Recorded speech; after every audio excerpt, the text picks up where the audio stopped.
businesses to provide employment opportunities and a better quality of life to the local individuals and their communities.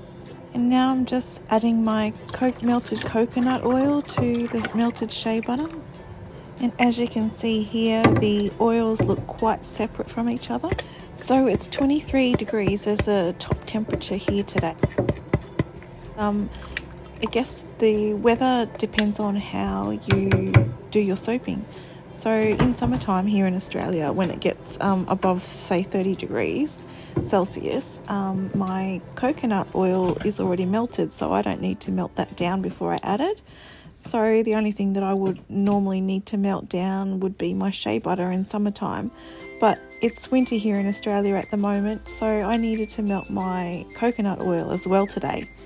And then I just add my olive oil and my castor oil, which doesn't need to be melted down. So before I add my lye solution to my oils, I just blend them together just to make sure there's no big lumps and things in them. So I find the ideal temperature to combine my lye solution and my oils is around when they're about between 35 and 40 degrees Celsius. I feel like this is cool enough to give you time to work with the soap batter, but it's also hot enough to get it moving. So ideally your lye solution and your oils solutions should be within 10 degrees of each other to be at the ideal soaping temperature. So I'm just adding my activated charcoal here. I get my activated charcoal from Aussie Soap Supplies. So I'm not allowed to make any claims as to what my activated charcoal soap can do, but I'll just give you a few examples of some benefits of activated charcoal in general. Basically it can draw out any excess oil from your skin. It can purify your skin quite deeply. It's quite effective for pimples and acne. It can improve your skin's pore size. It can reduce the effects of aging. It can gently exfoliate your skin, and it can aid in treating sensitive skin conditions. And I've noticed that they're using activated charcoal now in deodorants and toothpaste and other types of health related products. And the reason why I added my activated charcoal into my oil solution before adding my lye solution in was that it'll thicken up really quickly once the lye solution and the oils combine. So I just wanted to make sure that the activated charcoal powder was actually blended in really well. And I'm also scraping the sides of my container because I could see that the shea butter and the oil mixture hadn't blackened up in some areas down the bottom, so I just had to get in there and manually mix it all up as well. And so Halloween is coming up soon, and I thought this would be a good time to get my activated charcoal soap out. And this soap will be available in the shops where I sell my soap. So I have Eclectic Earth at Burpengary, I have KH Designs at Brendale, and Make It Tenterfield in Tenterfield. So if you're ever interested in trying out our soaps, you can purchase them from those shops, or you can buy them online. So it looks like the activated charcoal is now mixed in really well to the oils. I can't see any more dry chunks in the soap batter. One last whiz up just to be on the safe side.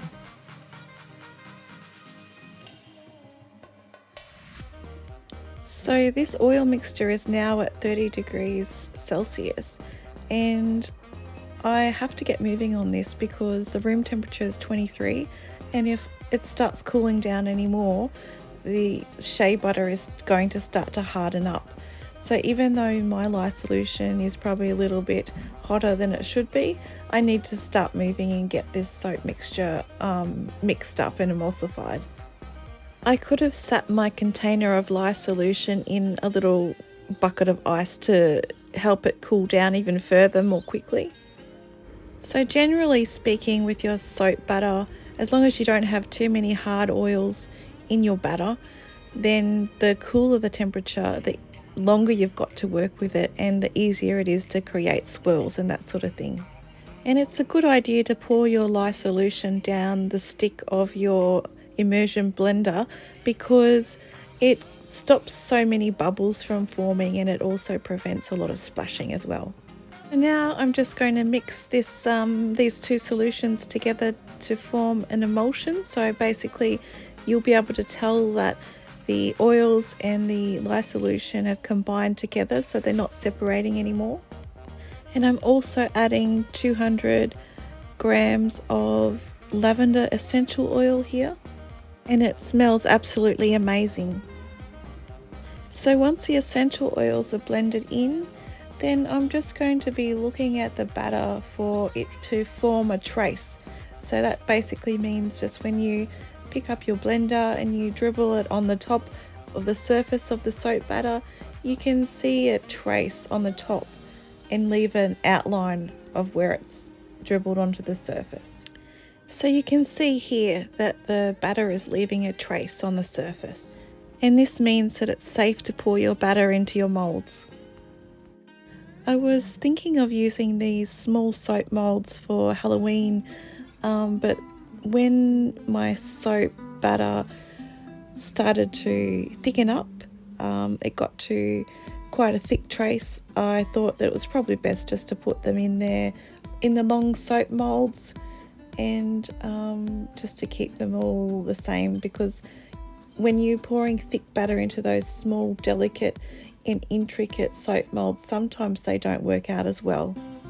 You'll see the soap batter get quite thick and become a really thick trace, and this is good for when you're pouring your soap into those big loaf molds, mainly because they set up quite quickly and you can cut them the next day. I'll probably be able to get these soaps out of their molds within 18 hours and cut them up hopefully, but I didn't put any sodium lactate in these soaps, which usually makes it quite easy to get them out of the mold and also helps them become quite hard. I thought that I probably wouldn't need that in this soap because I use quite a lot of shea butter, which is a hard oil which will make the soaps quite hard. And shea butter is also very moisturising, so I thought that would balance out the activated charcoal in this soap as well. You can see how thick that soap batter has become in only a matter of minutes. Sometimes you have to work really fast when this happens. A thick batter is really good for texturising the top of the soaps though, which is what I plan to do for this one, so that should work well.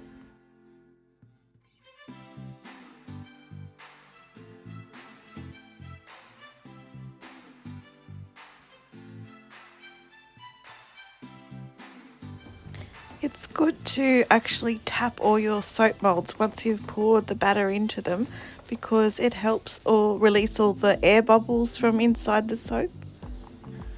So the darker coloured soaps actually have a tendency of developing soda ash more so than a lot of the other coloured soaps. So the soda ash usually only forms on the part of the soap that's been exposed to the air. Soda ash is a white coloured thing, but it doesn't affect the quality of your soap, only the look of it. Having the alcohol and mica on the top will hopefully avoid that issue. So I tried texturising the tops of the soap, but it wasn't thick enough quite yet, so I'll leave them for a couple of minutes and then do it in a minute.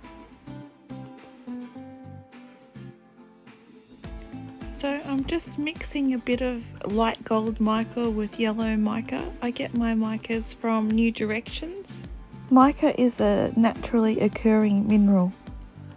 Although they produce beautiful colours, I'm considering phasing out my micas and using more natural alternatives. There is a big argument at the moment as to whether synthetic mica or natural mica is better, and that's because that many of the micas are mined using child labour, and a lot of companies can't verify their supply chain and basically be able to give a promise that children are not being used. So a lot of companies like Lush are purchasing the synthetic version of the micas so that they can avoid any human rights violations. The good thing about using mica, whether synthetic or natural, is that they're all free from PET plastic glitter. Plastic glitters are often known as microplastics or microbeads, and unfortunately they all end up in the ocean, which is a huge concern because these plastics get consumed by the marine life and then we eat them. So that's why you really need to be careful about the types of products that you're buying. Skincare, makeup, any of those products could end up polluting our environment. So I'm just texturing the tops of the soaps because the more you texture these and then you add the mica on top, the better it looks. So I have a few ideas in mind, but if you have any colour alternatives to mica, it would be great if you could let me know in the comments below. So because of the chemical reaction in soap, when you combine the lye solution with the oils, what actually ends up as soap is a totally different chemical structure to what the original ingredients were, which means there's no sodium hydroxide left inside the soap at all. I've heard some people say that they want soap that doesn't have any lye in it. Well, there's no such thing, unfortunately. Some people get melt and pour soaps, but basically that means that the lye solution and the oils have already been combined for you. It doesn't mean that there was no original sodium hydroxide in the mix. So basically, folks, it's impossible to make soap without lye. An alternative to using soap is possibly soap nuts that you can put inside your washing machine and things like that. But yeah, that's the only thing I can think of where you can use a type of soap that doesn't have any lye in it. So now I'm just adding my alcohol isopropyl. Basically, what's great about this, when you combine the mica and the alcohol, you can dribble or spray your mica onto your soap and then the alcohol will evaporate very quickly, leaving the mica layer behind. So I'm just stirring it all up with a pipette and I'll just suck it up in the pipette and then drizzle it all over the top of the soap. And this mica should wash off in the shower or the bath in the first few uses. Basically, it's just a bit of decoration. And it doesn't stain bodies or clothes or baths or anything like that. So if you're interested in making your own soap, I encourage you to get familiar with soap calc.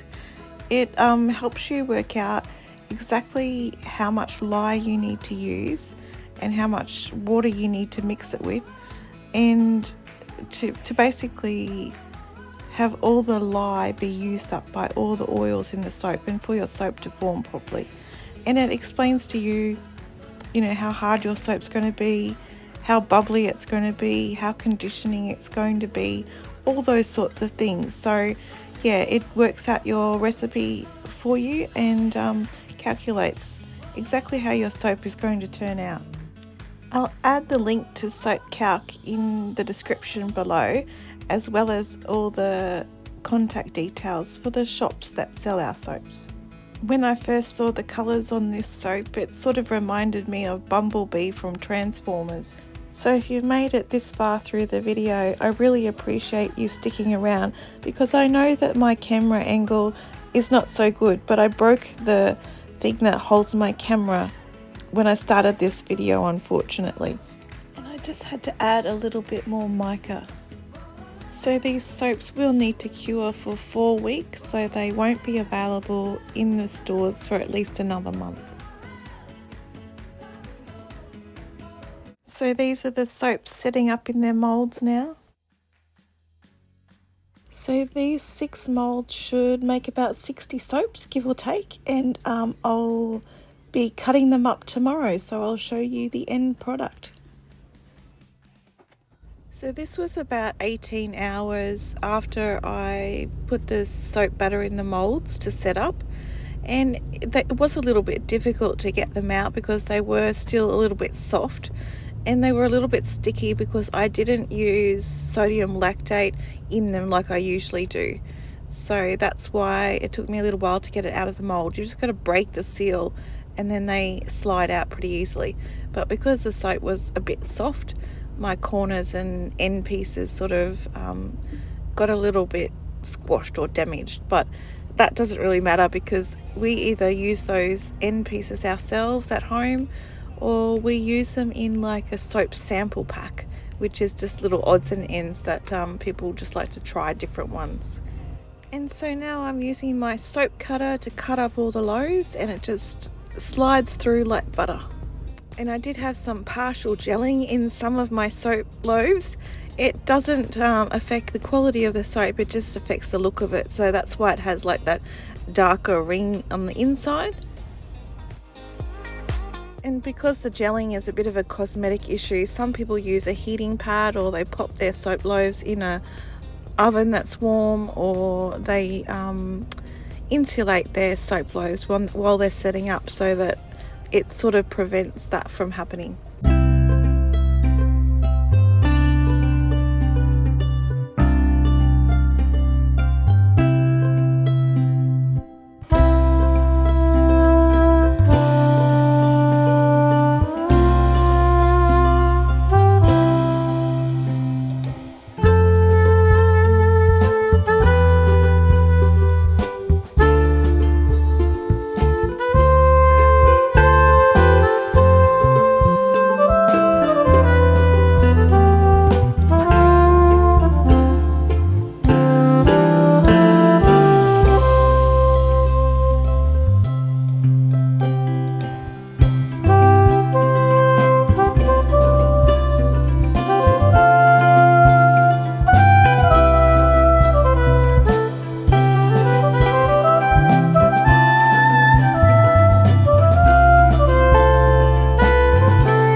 Cured for a while, they actually got a lot darker, and that gel ring from the middle disappeared.